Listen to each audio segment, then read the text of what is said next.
regionalism did not lead to civil war or to coup. You see, when people want to be dishonest in their argument, they come up with all these things. This is what led to the two major ethnic groups form a coalition government, and they wanted to sideline the third leg of the tripod that held Nigeria, that hosted Nigeria up. That was what led to the coup and also the war. If we operated with equity and all that, there wasn't. Midwest was created. Let me give you that story again, because many of you don't know. Many of you now growing up don't know. At the period of independence, it was realized that 3 regions would not be enough for Nigeria. And so the forefathers, and I mean all the nationalists, Ahmadu Bello, Awolowo, and all that, they told the Europeans that, look, we understand that 3 more regions were desirable, making 6. So 1 in the south, making 3 in the north, and then 2 from the north. That was the agreement. And then the colonialists said, well, look, if we are going to do that, we will have to postpone independence, that to allow the newly created regions to settle down before we hand over. Then they said, no. We are going to wait. I mean, we are going to create it after independence on our own. We know where these regions are. There's no need for the Europeans to stay a little bit longer. So we are creating it.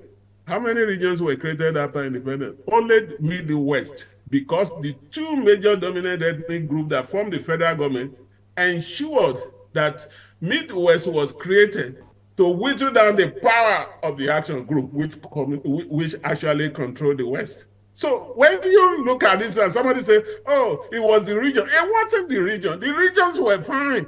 This were the time that all these universities, University of Ife, Ahmadu Bello University, Nsukka University, those were the periods that these universities, people were competing in all the regions.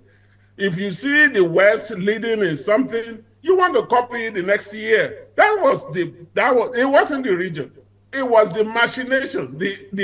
In which case, regions or ethnic groups were trying to lord themselves. There was a competition to be the one to dominate the other. That was what caused the coups and civil war. And it saddens me when I hear people say, oh, the regional government led to. It didn't. It was the finest. As a matter of fact, the area, the United Arab Emirates, came they borrowed from our constitution. Today, you are running to to Dubai and all those places. They successfully copied our model. Many of you didn't know this, but the point I'm making is that any time we want to double down on what has not worked. Well, it has not worked since 1966. What we had is a compilation of errors. Ironsi came and turned out a unitary system. Then the people that came on July 29, instead of reverting it, they just perpetuated it up to now. And they codified it in the 1969 Constitution. Okay.